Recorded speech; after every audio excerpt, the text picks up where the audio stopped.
الله وبركاته.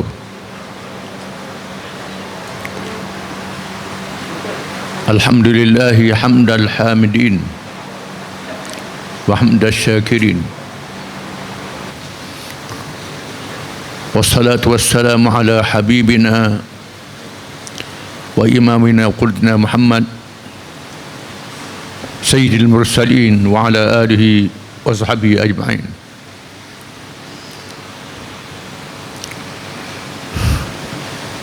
أعوذ بالله من الشيطان الرجيم. وأيت لهم الأرض الميتة أحييناها وأخرجنا منها حبا فمنه يأكلون وجعلنا فيها جنات من نخيل وعناب وفجرنا فيها من العيون ليأكلوا من ثمره وما عملت أيديهم أفلا يشكرون. سبحان الذي خلق الأزواج كلها مما تنبت الأرض ومن أنفسهم ومما لا يعلمون. Surah Yasin. Kata Allah yang bermaksud dia antara tanda kekuasaan Allah untuk kamu ialah dia menghidupkan bumi yang mati kering kontang, dan kami Allah keluarkan daripadanya biji-bijian yang tumbuh menjadi makanan kepada kamu, dan kami jadikan di atas bumi itu kebun-kebun daripada buah-buahan, kurma, anggur dan sebagainya, dan kami pancarkan daripadanya mata air supaya kamu makan daripada hasil buah-buahan yang ditanam dan diusahakan oleh tangan-tangan mereka itu. Adakah kamu tidak bersyukur? Maha suci Tuhan yang mencipta makhluk-makhluk itu semua, sama ada yang tumbuh di bumi dari diri kamu sendiri dan banyak makhluk yang lain yang kamu tidak tahu.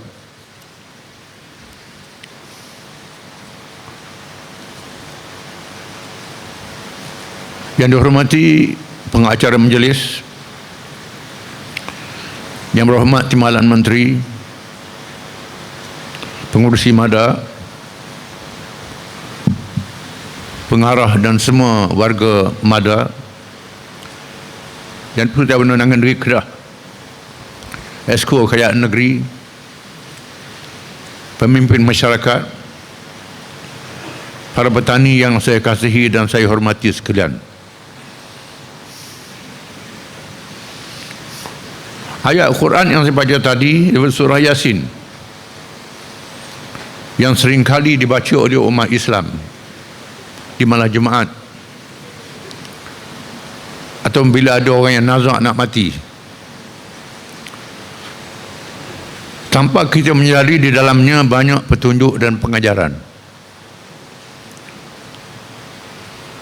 Di antaranya yang berkait dengan pertanian, merupakan sumber rezeki daripada Allah dan tugas manusia untuk memakmurkan bumi. Dan Allah Ta'ala meletakkan manusia di atas muka bumi untuk dimakmurkan. Menjadi tanda kebesaran Allah. Memakmurkan bumi dalam bidang pertanian adalah satu ibadah kebajikan yang besar di dalam Islam. Banyak kalangan kita lupa ataupun tak tahu, jahil dalam perkara ini, khususnya orang Islam sendiri. Di sana ada hadis Nabi SAW yang menghuraikan ayat yang dibaca tadi. Sabdanya, ma yaghrisu muslimun gharsan fayakulu minhu insanun wala dabbatun wala tayrun illa kana lahu sadaqah ila yaumil qiyamah. Hadis riwayat Imam Muslim. Tiada bercocok tanam oleh seseorang yang percaya pada Tuhan, yang beriman, yang Islam, sama ada dimakan oleh manusia, dimakan oleh binatang, ataupun hilang, tak dapat digunakan, melainkan Allah memberi setiap bijinya pahala sedekah sehingga hari kiamat. Ini hadis Nabi menunjukkan betapa pentingnya bidang pertanian ini. Walaupun orang yang belajar ekonomi menganggap pertanian ini tidak membina kekayaan yang melimpah ruah, yang membina kekayaan ialah industri, perdagangan. Mereka lupa bahawa yang menyumbang kepada masyarakat madani ialah pertanian. Masyarakat madani yang bertamadun dengan makna masyarakat yang berhubung di antara satu sama lain. Manusia tidak boleh hidup bersendirian, mesti berhubung antara satu sama lain. Manusia memerlukan pakaian, makanan, tempat tinggal, alat perhubungan dan lain-lain. Keperluan makanan adalah asasi. Kerana menghasilkan makanan melalui pertanian menyebabkan mesti ada lombong untuk membina alat pertanian, jenteranya dan alat-alatnya. Mesti ada peniaga, mesti ada yang mengurus dan memerintah, dan semua mereka ini bergantung pada pertanian. Makanan diperlukan oleh raja, rakyat, orang kaya, orang miskin, orang besar, orang kecil, semua memerlukan makanan. Industri dan lain yang mengurusnya tidak luas bagaimana keperluan makanan ini. Dengan sebab itulah maka Islam meletakkan kerja menghasilkan makanan ini adalah satu kebajikan yang sangat besar dari segi agama dan dunia. Dari segi agama diberi pahala sedekah berpanjangan sehingga hari kiamat. Sama ada hasil pertanian yang kita jual, duit dapat, pahala dapat, memberi kemudahan kepada orang. Yang mentarbih, yang mengurus dapat pahala, kemudahan untuk menghasilkan makanan. Orang curi makanan kita, pencuri berdosa, kita dapat pahala. Binatang yang makan makanan kita, binatang tak berdosa, kita dah jaga, kita dapat pahala belum makan tu binatang. Ini pahala akhirat yang Tuhan beri berpanjangan sehingga hari kiamat. Dari segi dunia, semua negara dalam dunia menganggap penghasilan makanan adalah keselamatan negara yang strategik, yang paling penting diurus dengan pembelanjaan yang besar. Saya melawat ke luar negeri, ke Eropah, saya pernah melawat ke Amerika, ke Jepun. Walaupun negara ini negara industri, negara yang kilang, banyak kilang-kilangnya, dia tak tinggal pertanian. Di Jepun mereka membuka sawah padi yang cukup makanan bagi rakyat Jepun dan lebih lagi. Di Amerika yang kita anggap kaya tu, dia tak tinggal pertanian. Jagung, beras, gandum yang cukup untuk negeri dia masa perang, masa aman. Dengan sebab itu, bila kita baca dalam berita berlaku kemarau, berlaku mana, Jepun dan mereka boleh hantar makanan kerana dia ada kelebihan. Di Jepun betapa perhatian dalam masalah pertanian makanan ini sehingga memperuntukkan Subsidi 99% dibelanja oleh kerajaan. Keuntungan berindustri, keuntungan semua yang lain, 99% diberi kepada pertanian. Siapa begitu? Mungkin kita bukan negara kaya, tak boleh nak buat begitu. Banyak negara kaya memberi 99%. Kalau belanja pertanian, tiap-tiap 100 kerajaan bagi 99 sen. 1 sen saja petani itu belanja. Siapa begitu sekali? Mungkin kita tak peka, kita tak sedar. Ini banyak negara-negara dunia begitu. Jepun menggalakkan sains pertanian, menghasilkan pertanian sebanyak-banyaknya dalam masa yang ringkas. Bukan tanam sekali setahun, kepada 2 kali setahun, 3 kali setahun, 4 kali setahun. Pendekkan masa melalui kajian-kajian sains pertanian. Hasil yang banyak dan ketahanan yang lebih, mutu makanan yang lebih, dikaji sepanjang masa. Yang membuat kajian turun kepada petani, mendatangkan hasil yang lebih. Sains pertanian digalakkan, penjagaan pertanian digalakkan, kerana pertanian ini keperluan manusia sepanjang masa. Dalam suasana perang, orang tak makan duit, tak kekal siling. Orang makan padi, makan beras, makan nasi. Kalau berlaku perang, duit tak laku lagi. Yang lakunya makanan. Suasana yang baik, kita berasa tak apa-apalah. Oleh kerana kita dalam keadaan yang sentiasa selesa, kita tak sedar keperluan makanan ini. Dengan sebab itu kita meminta tanggungjawab yang sangat besar dalam bidang pertanian ini. Saya pernah mencadangkan beberapa kali dalam parlimen. Kita harap akan dapat dilaksanakan, supaya tiap-tiap kali musim banjir, air dapat dikumpulkan, bukan dibuang ke laut saja.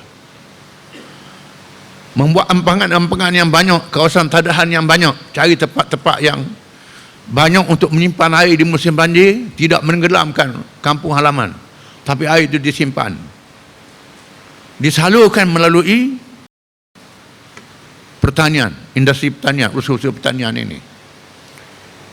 Banyak negara Eropah membuat terusan-terusan yang banyak. Kita ingat di banyak jalan raya, terusannya banyak. Pergi ke Jerman ke mana, terusannya banyak. Di sini Thailand saja ada terusan banyak. Terusan ini menjadi serampang beberapa masa, menjadi alat perhubungan di samping jalan raya dan kemudahan pertanian. Zaman tamadun Islam di Iraq, mereka banyak menerima terusan-terusan. Siapa yang melawat Iraq akan melihat bagaimana terusan-terusan. Saya melawat ke Iran, masa Iran dikepung, sampai sekarang dikepung oleh kuasa barat, disekat. Iran menghasilkan kemajuan pertanian yang pesat. Sawah padi dia saya tak sangka luas pada Kedah. Sawah padi di Iran luas pada Kedah. Beras basmati apa jenis ada belaka. Jentera-jentera pertanian dihasilkan sendiri untuk memurahkan. Baja dihasilkan sendiri untuk memurahkan. Sebab baja tak dipermainkan oleh kalangan tertentu. Hasil pertanian tak dipermainkan kalangan tertentu, dikawal dengan sungguh-sungguh. Dikawal dengan sungguh-sungguh. Oleh kerana pertanian ini penting, maka Islam menggalakkan dengan adanya pahala sedekah, adanya zakat pertanian. Bukan sahaja zakat keuangan, zakat pertanian. Kenapa? Untuk menggalakkan pertanian, supaya mereka yang bertani dapat pahala melalui zakat yang wajib disumbang, sedekah yang wajib disumbang, zakat pertanian. Dan kemajuan pertanian punah di zaman Nabi SAW. Penduduk Madinah yang terkenal dengan menghasilkan buah tamar. Mereka melakukan talqih dalam bahasa Arab, ialah mencantumkan tamar untuk mengeluarkan hasil yang subur, hasil yang baik. Lalu Nabi mengatakan tak payah, pakai biar begitu saja. Bila biar, tiba-tiba hasilnya tidak banyak pada tahun itu. Lalu Nabi bersabda, antum a'lamu bi umuri dunyakum. Kamu lebih tahu tentang urusan dunia kamu. Urusan dunia kamu buat kajian untuk mendatangkan hasil yang banyak. Maka tamadun kita Islam mengambil tamadun Cina, mengambil tamadun India, Rom dan Parsi dalam bidang pertanian, dan banyak dibuka bandar-bandar, bandar Kairah, bandar Mosul di Iraq, bandar-bandar asalnya padang pasir. Padang pasir yang tandus, tak ada orang. Dibuka musafir khanah. Musafir khanah ni ialah hotel percuma. Bagaimana hotel boleh percuma? Orang singgah di situ. Bila orang singgah di situ, orang memerlukan makan, memerlukan makanan, memerlukan hasil pertanian, memerlukan perniagaan, menggalakkan hasil pertanian yang menghasilkan semua makanan, menggalakkan perniagaan, maka membanyakkan hasil dan zakat pada kerajaan. Dengar, kita tak fikir bagaimana hotel percuma boleh berlaku begitu. Negara nak dapat macam mana dengan hotel percuma? Tapi dengan kemajuan pertanian, perniagaan yang berlaku yang pesat. Bila orang berkumpul ramai, maka jadi bandar-bandar yang besar. Dia diami oleh berjuta manusia ramai. Di Indonesia, rakyat yang ramai, tak cukup sawah padi, dipaya buat sawah padi atas bukit. Atas bukit buat sawah padi. Ini termasuk dalam tamadun Sabak di Yaman. Empangan yang pertama dalam dunia disebut dalam Quran, di mana dinaikkan air di atas bukit, dibuat petok-petok di atas bukit. Dibuat sawah padi dengan cangkul saja zaman dulu. Dibuat petok-petok sawah padi gandum. Air dibuat naik atas bukit, ditanam di atas bukit. Jadi sawah atas bukit. Kita tak fikir. Sekarang ni alat-alat moden boleh buat. Sebenarnya malangnya perhatian kita tidak begitu bersungguh. Sehingga petani-petani, saya diberi taklimat tadi umur 60 tahun. 60 tahun ke atas. Yang muda-muda ni tak berminat lagi. Bila dia lapar, baru dia minat. Bila tak ada makanan, baru sedar. Tak cukup. Bila berlaku hal-hal, barulah kita sedar. Jangan siapa kata orang bila terantuk, baru kita baru sedar. Itu tidak boleh. Mesti beri kesedaran kepada masyarakat. Dengan sebab itu, kita yang sudah bertani ini memberi semangat supaya diwarisi oleh anak-anak kita. Dan kita aktifkan lagi usaha-usaha yang sangat penting dan sangat diberkati oleh Allah.